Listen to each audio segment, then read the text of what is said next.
मोदी जी लिखे जय श्री राम, जय जय श्री राम।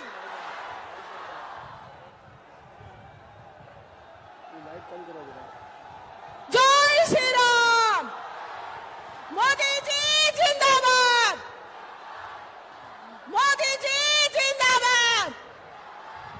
फिर एक बार, फिर एक बार, अब की बार, अब की बार। मोदी जी जिंदाबाद, मोदी जी जिंदाबाद। मोदी मोदी मोदी।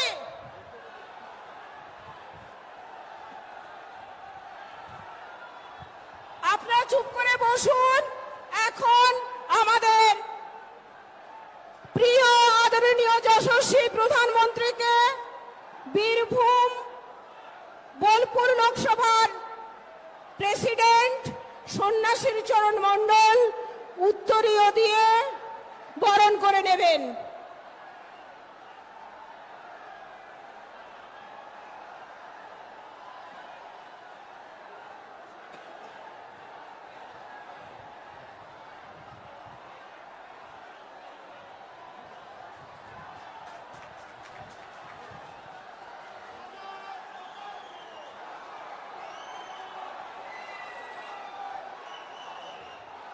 এবার আমাদের যশস্বী প্রধানমন্ত্রীকে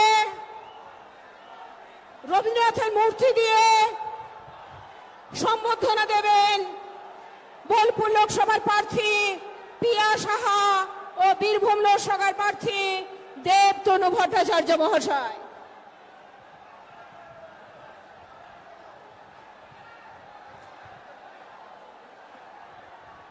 मोदी जी, मोदी जी,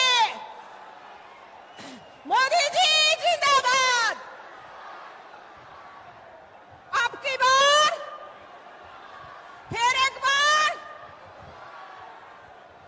এবার আমাদের আদরণীয় প্রধানমন্ত্রী নরেন্দ্র মোদী জিকে মায়ের ছবি দিয়ে বরণ করে নেবেন বীরভূম লোকসভার প্রার্থী ধ্রুব সাহা ও রাজ্যের সাধারণ সম্পাদক জগন্নাথ চ্যাটার্জি মহাশয়।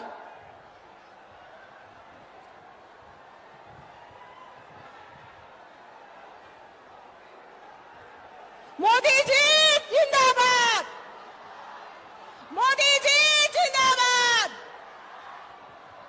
मोदी मोदी,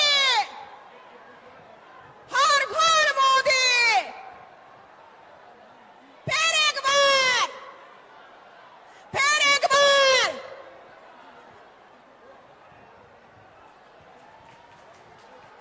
मोदी जी जिंदाबाद। फिर एक बार।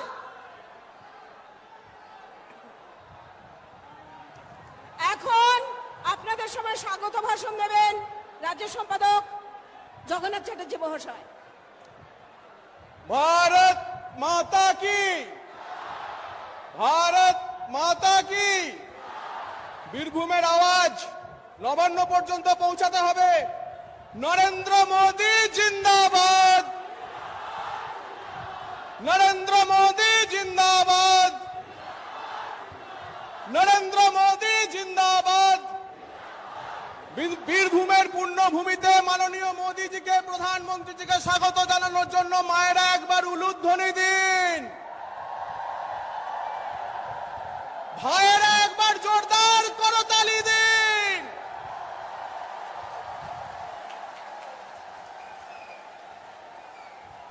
বীরভূমের পবিত্র মাটিতে ভারতবর্ষের যশস্বী প্রধানমন্ত্রী শ্রী নরেন্দ্র মোদীজিকে স্বাগত জানায়। আপনারাও একবার সবাই মিলে স্বাগত জানান, জোরদার করতালি দিন। प्रधानमंत्री जी, देश का जो 51 शक्तिपीठ है उसमें से 5 शक्तिपीठ का भूमि है ये वीरभूम। ये वीरभूम ऐसी जगह है जहां कवि जयदेव ने अपना गीत गोविंदम का रचना किए थे, जहां कवि गुरु रविंद्रनाथ ठाकुर ने अपना शांति निकेतन शुरू करके एक सांस्कृतिक राष्ट्रवाद का शुरू किए थे। ये वीरभूम जहां एक साथ शक्तियों का आराधना होता है, संस्कृति का उपासना होता है। आप जिस मंच पे बैठे हैं यह लाभपुर विधानसभा की है। ये लाभपुर विधानसभा के अंतर्गत यहां से 20 किलोमीटर दूर हमारा पूर्व राष्ट्रपति श्री प्रणब मुखोपाध्याय का जन्म हुआ था। और এই প্রণব বাবুর যে জন্মভূমি সেখানে মাননীয় প্রধানমন্ত্রী আজকে এসেছেন। যে প্রণব बाबू তার जीवन का शेष दुर्गाष्टमी में चंडी का उपासना इसी गांव में किया था। और ये सांवताल परगना का सटे हुए ये इलाका बहुत ही आदिवासी जनजातियों का भी वास है। यहाँ अपने आप का एक विशेष प्रोग्राम, एस्पिरेशनल डिस्ट्रिक्ट प्रोग्राम भी यहाँ शुरू किए थे। लेकिन तृणमूल कांग्रेस की बाधा के कारण ये वीरभूम में जो इलाका अंडर डेवलप्ड है वो हम कर नहीं पाए, वंचित रखा है तृणमूल कांग्रेस की गवर्नमेंट ने। तो आज इस धरातल में आपका आगमन हुआ है। সেই কারণে বীরভূমের পবিত্র মাটিতে আপনার আগমনের জন্য আবার একবার আমি প্রধানমন্ত্রীকে তার আশীর্বচন দেওয়ার জন্য, মার্গদর্শন দেওয়ার জন্য স্বাগত জানাচ্ছি। আপনারা আবার একবার জোরে করতালি দিয়ে, মায়েরা উলুধ্বনি দিয়ে প্রধানমন্ত্রীকে স্বাগত জানান।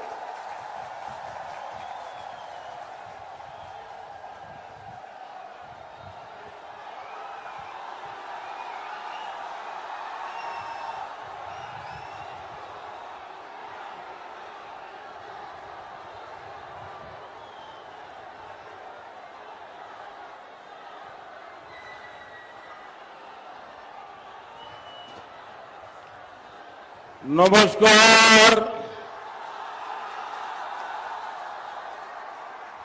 वीरभूम माने लाल माटिर देश।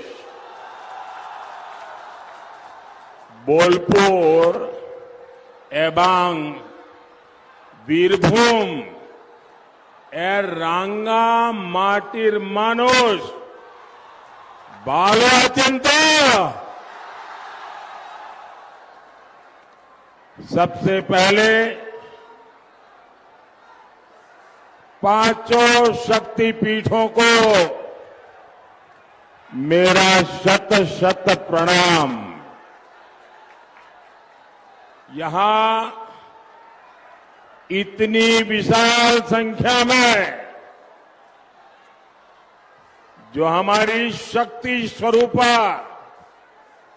माताएं बहनें आशीर्वाद देने आई है, उन सब माताओं बहनों को सर झुकाकर मेरा प्रणाम।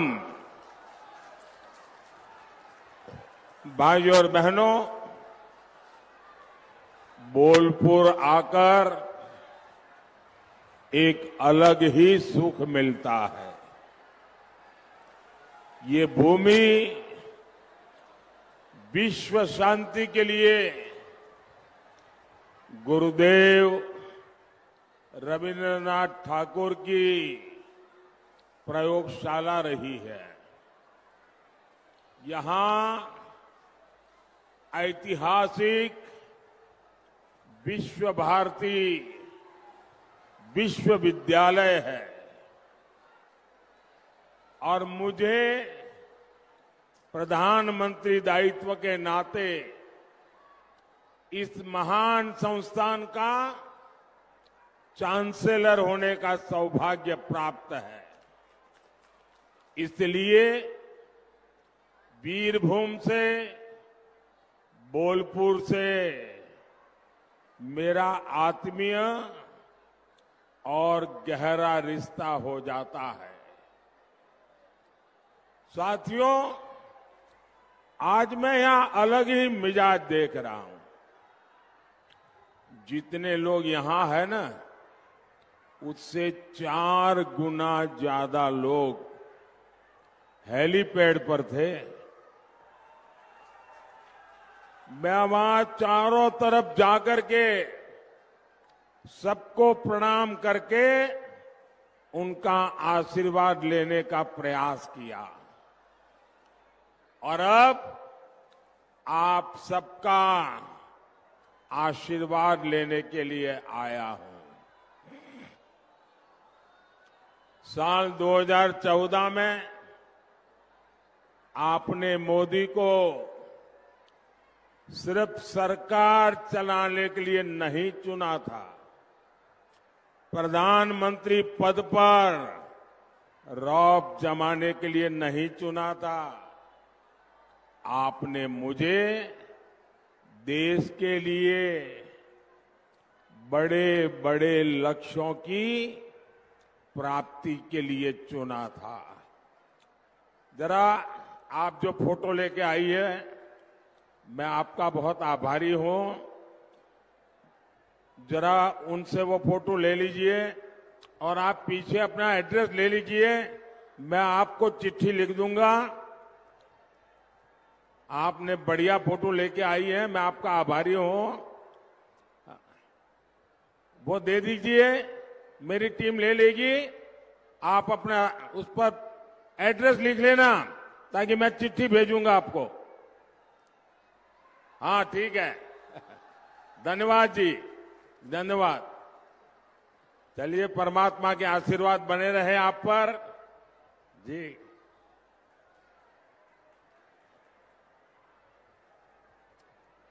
साथियों,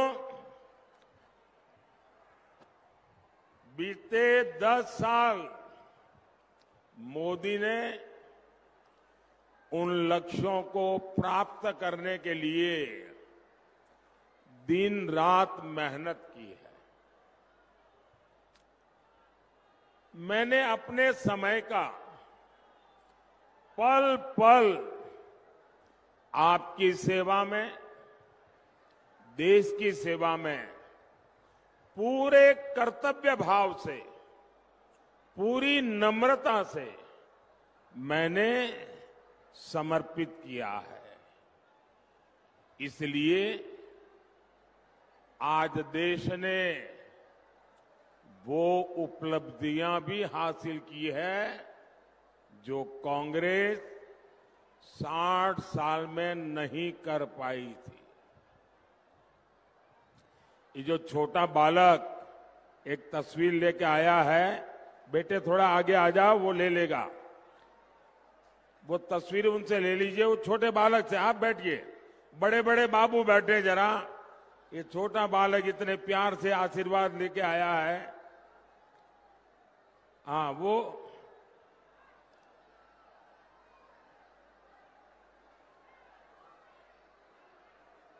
थैंक यू बेटा, बहुत बहुत धन्यवाद, थैंक यू।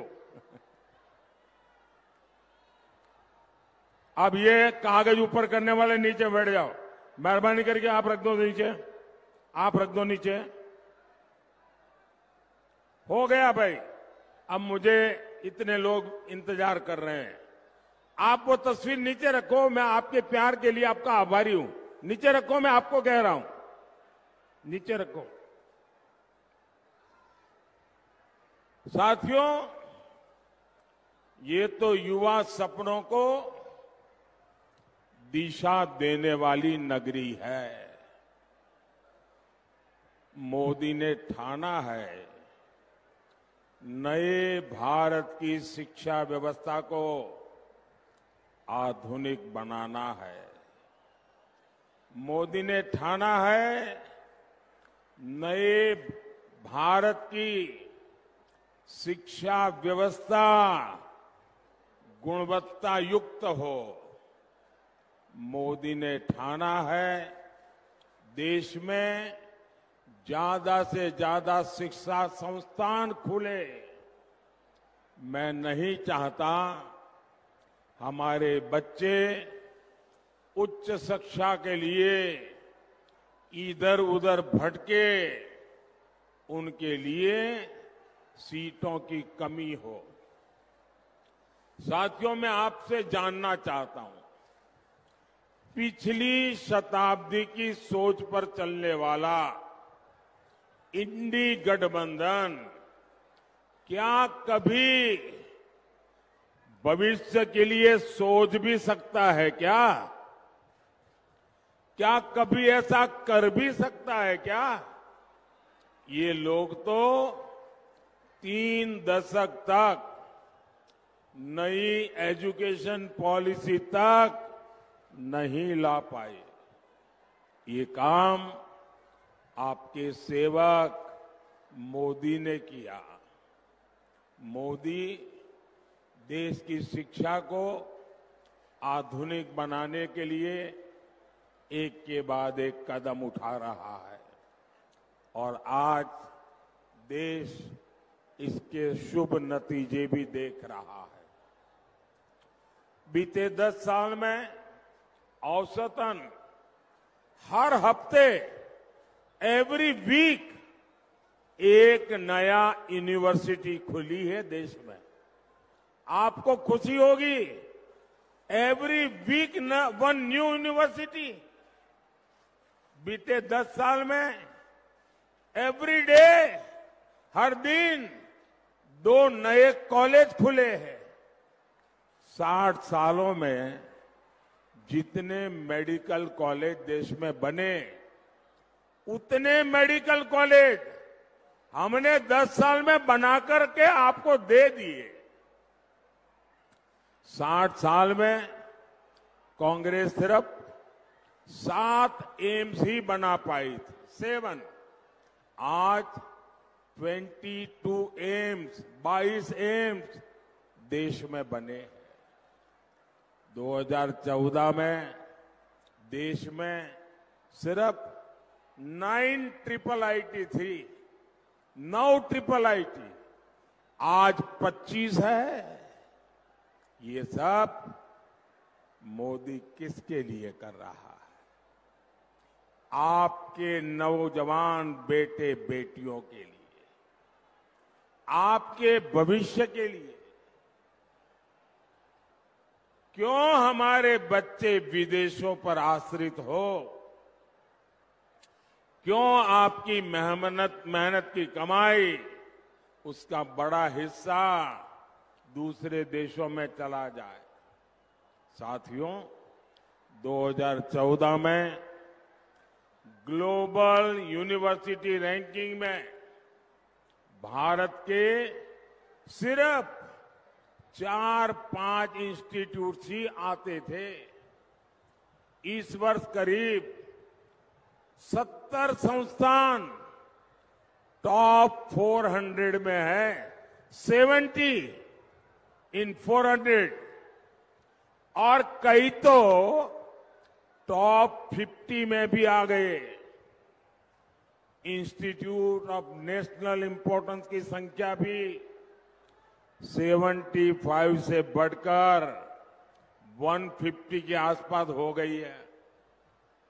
साथियों, ये काम मोदी ने सिर्फ 10 साल में करके दिखाए हैं, और ये तो अभी ट्रेलर है।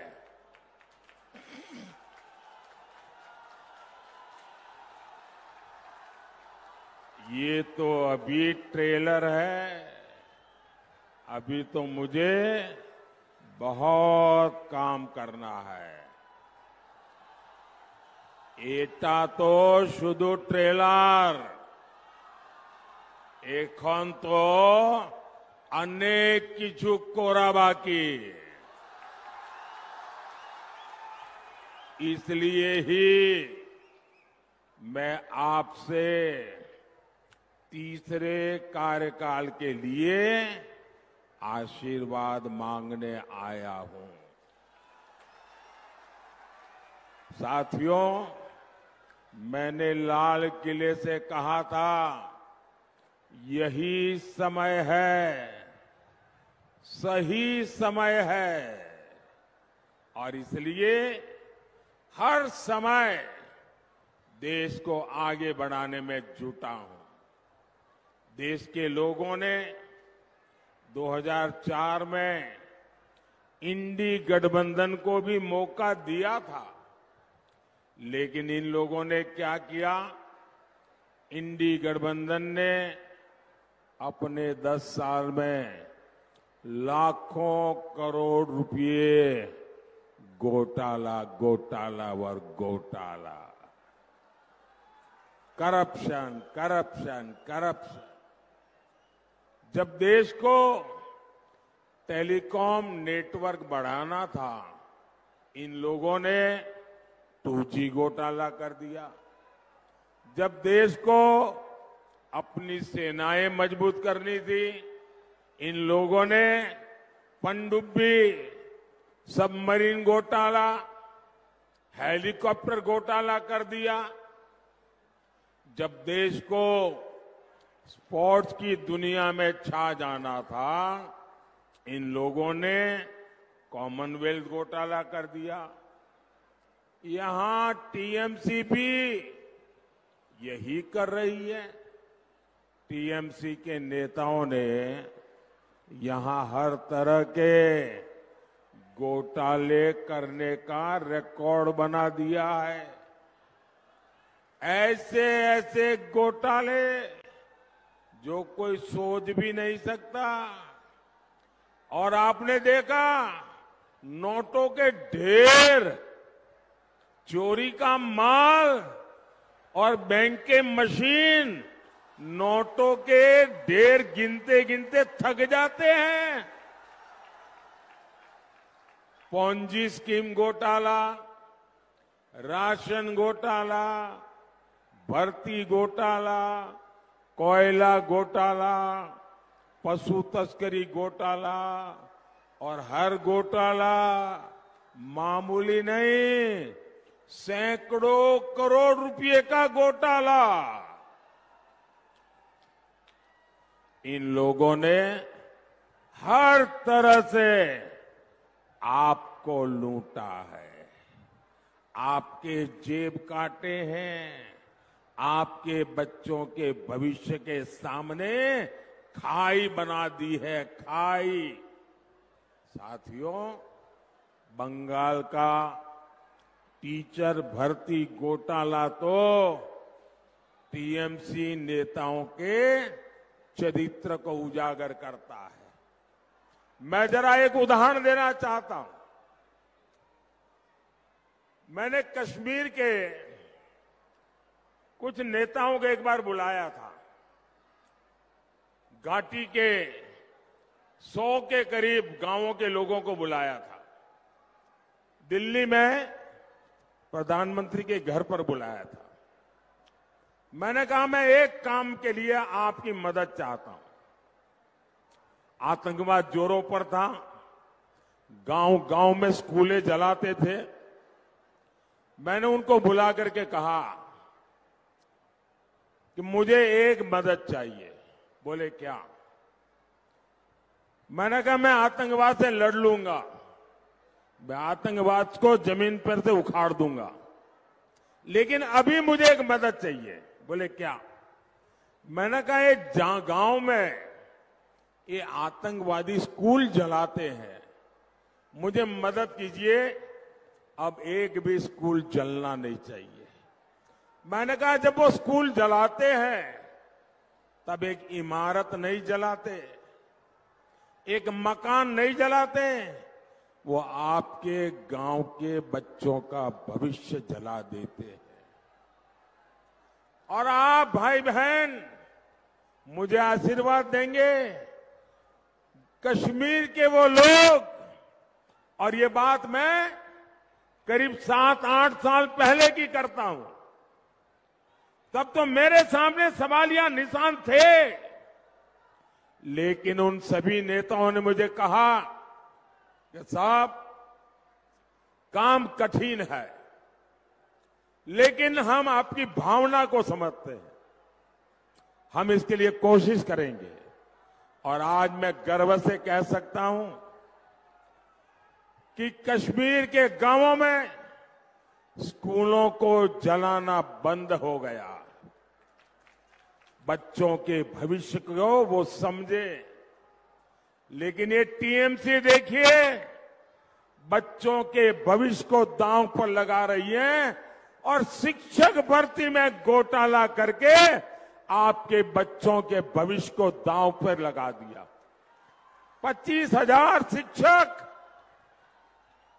आज अदालत ने उनको घर भेज दिया। वो शिक्षक तो गए सो गए, आपके बच्चों के भविष्य पर ये भ्रष्टाचारियों ने ताला लगा दिया है। जो आपके बच्चों के भविष्य के साथ खेलते हैं, क्या ऐसे टीएमसी को माफ कर सकते हैं क्या? कर सकते हैं क्या? उनको सजा दोगे? इस बार कमल को वोट देकर के उनको सजा दीजिए। भाइयों बहनों, टीएमसी भ्रष्टाचार की दुकान खोल करके बैठी है। यहां हाईकोर्ट के आदेश पर एजेंसियां कार्रवाई कर रही है। कार्रवाई शुरू होते ही टीएमसी के नेताओं के घरों से करोड़ों रुपए मिलने लगे हैं।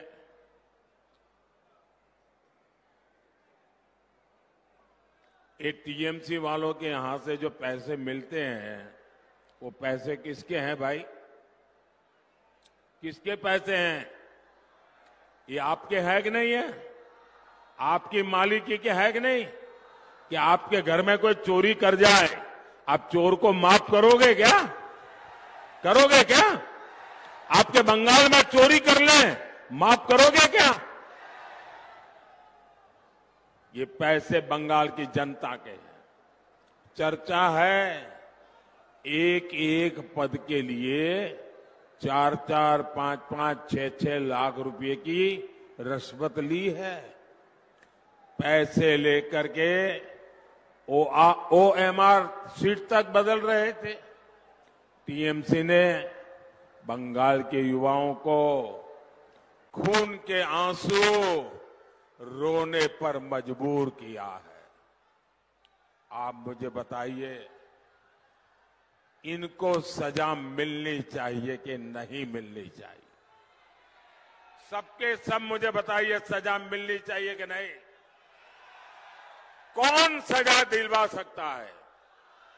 इनको सजा कौन दिलवा सकता है?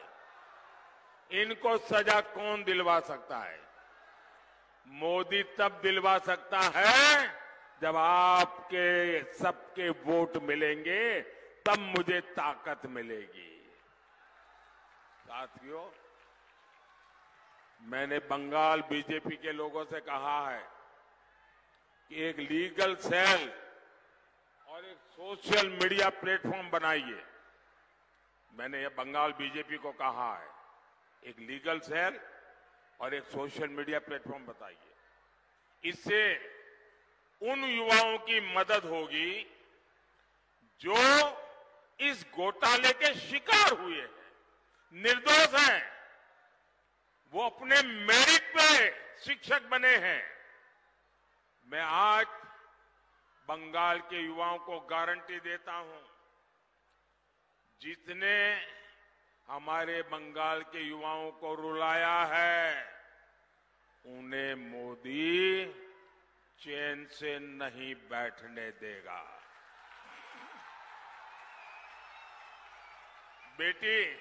बेटी आप थक जाओगी, मुझे तुम पर दया आ रही है। भाई, ये बेटी एक फोटो लेके आई है और कब से, आप मेहरबानी करके बंद कीजिए, मुझे परेशान मत कीजिए।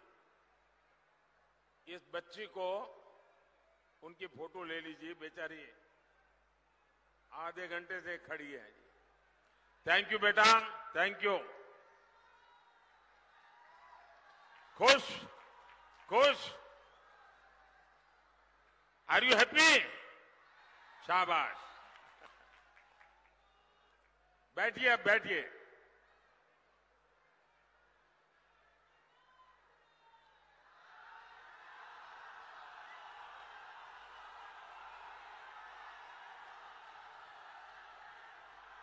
साथियों, ये जिन्होंने आपको लूटा है ना, मोदी उनको छोड़ेगा नहीं।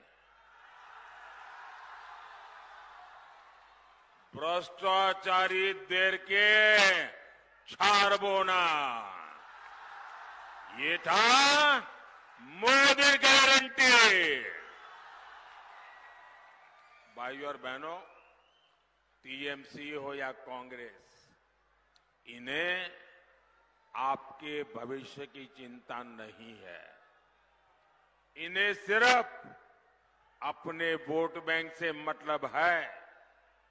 आप भी जानते हैं कि कांग्रेस ने धर्म के आधार पर देश का बंटवारा किया। तब सारे हिंदू, सिख, बौद्ध, जैन, पारसी दूसरी तरफ रह गए थे। उनके साथ वायदा किया गया था कि भारत उनकी रक्षा करेगा, लेकिन ये वादा करके कांग्रेस उन लोगों को भूल गई। उनके साथ सीमा पार अत्याचार होता रहा।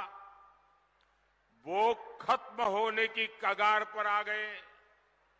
आज सीएए के माध्यम से मोदी कांग्रेस सरकारों को उस गलती को सुधार रहा है और ये लोग अपनी गलती मानने के बजाय झूठ फैला रहे हैं। मैं हर शरणार्थी परिवार को कहूंगा, टीएमसी के झूठ पर बिल्कुल ध्यान मत दीजिए।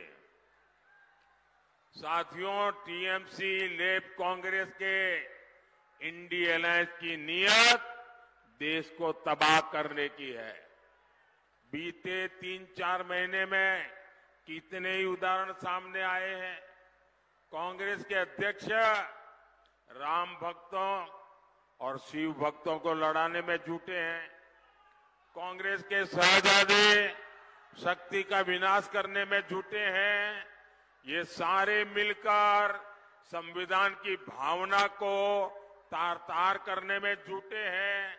बाबा साहब आंबेडकर की पीठ में छुरा भोंक रहे हैं। ये लोग संविधान को बदलना चाहते हैं ताकि एससी, एसटी, ओबीसी के हक का आरक्षण धर्म के आधार पर बांट दें। कांग्रेस का घोषणा पर तो ये तक कहता है कि सरकारी टेंडर में भी माइनॉरिटी को कोटा देंगे। और मैं उनको घेर रहा हूं, सवाल पूछ रहा हूं। 10 दिन हो गए, मुंह पे ताला लगा के बैठ गए हैं। मैंने कांग्रेस को, इंडी गठबंधन को 3 चुनौतियां दी है। मैंने कहा है कि कांग्रेस लिख करके दे, वो संविधान नहीं बदलेगी, धर्म के आधार पर आरक्षण नहीं देंगी, ओबीसी कोटा कम नहीं करेंगी, लेकिन इन चुनौतियों का आज तक जवाब नहीं आया। मैं जवाब नहीं देने, और मुझे मालूम है वो जवाब नहीं देंगे। इनकी नीयत में खोट है। साथियों, यहां बंगाल में कांग्रेस का कोई वजूद नहीं है, लेकिन आपको कांग्रेस के इरादों से जरूर परिचित रहना है। कांग्रेस के शहजादे एक्सरे मशीन लेकर आए हैं। कहते हैं आपके पास जो ही घर, दुकान, खेत, सोना, चांदी, मंगलसूत्र जो भी है उसकी जांच कराएंगे और जांच के बाद ज्यादा है ले लेंगे और उसका एक हिस्सा अपनी वोट बैंक को बांट देंगे। क्या आप आपकी संपत्ति जाने देंगे क्या? आपका सोना चांदी जाने देंगे क्या? आपका घर जाने देंगे क्या? आपका खेत जाने देंगे क्या? इसलिए कांग्रेस से सावधान रहो, टीएमसी से सावधान रहो, लेफ्ट वालों से सावधान रहो। साथियों, कुछ ही दिनों में पोची से बोईशाख के दिन गुरुदेव रविंद्रनाथ ठाकुर की जन्म जयंती है।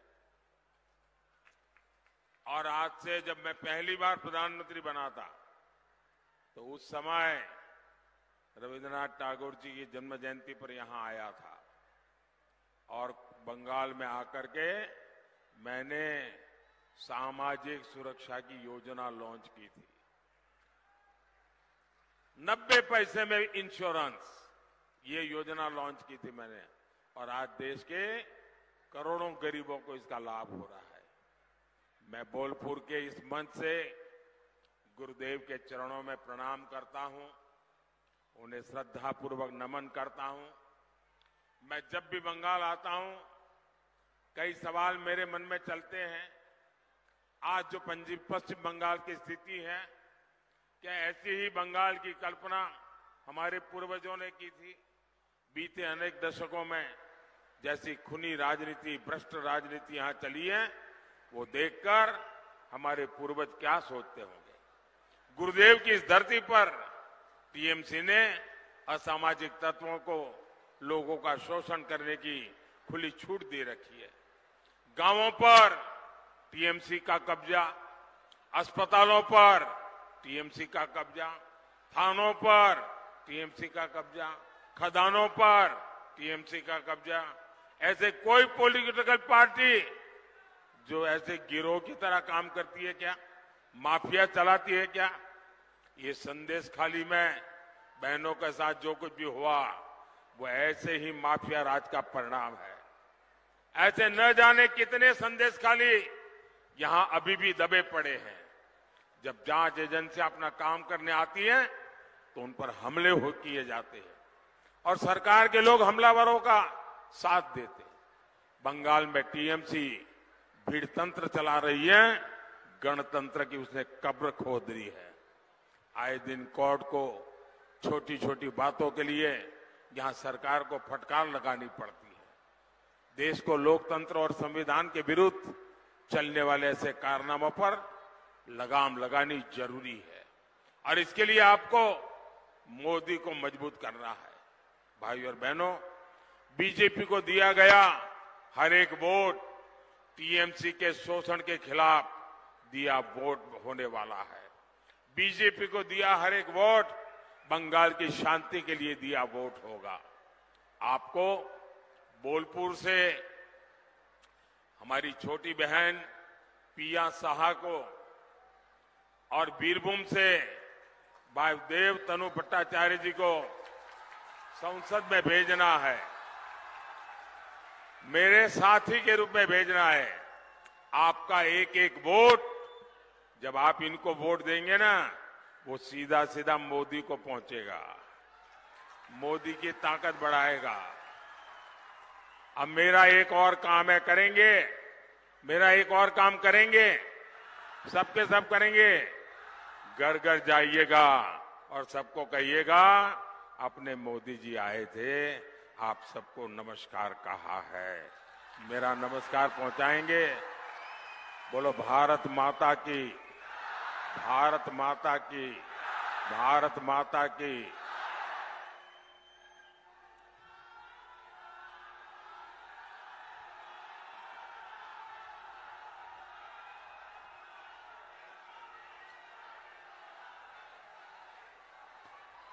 भारत माता की जय। जय श्री राम।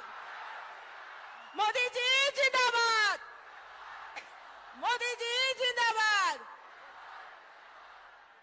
আপনার সবাইকে অসংখ্য ধন্যবাদ। এত রোদ গরমের